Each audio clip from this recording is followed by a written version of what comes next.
Namaste. Once there was a miserly king. He was very stingy, very selfish. And this miserly king had a son, the prince, who was very intelligent, very qualified. And he also had a daughter who was very beautiful and desirable.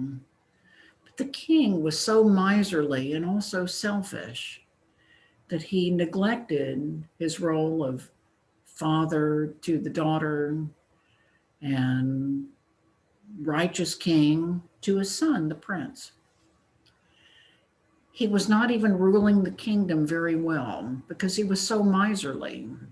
He didn't give anything to the people. The people were suffering, but he was oblivious to that.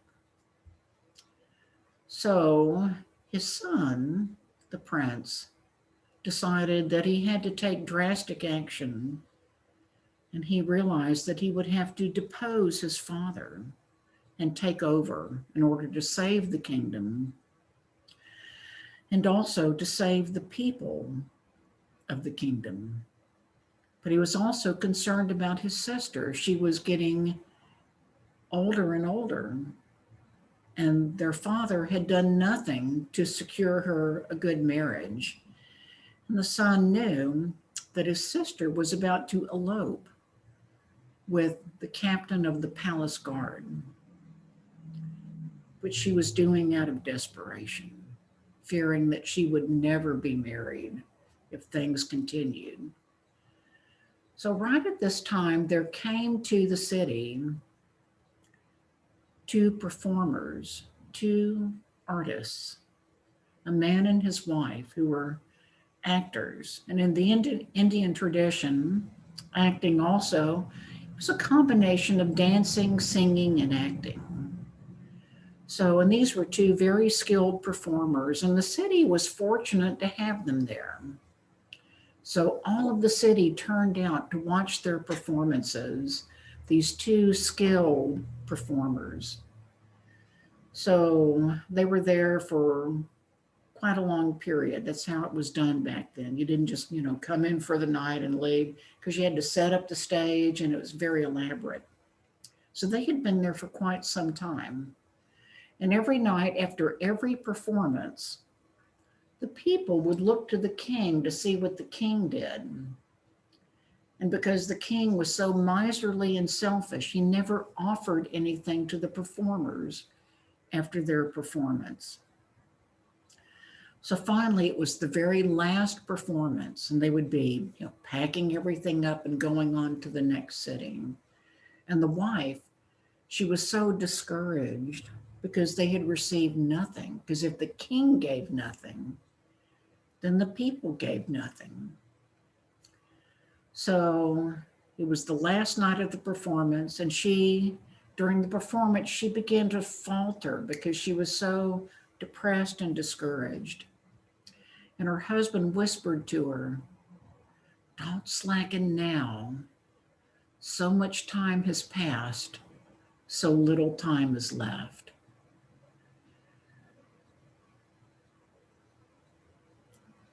Hearing those words,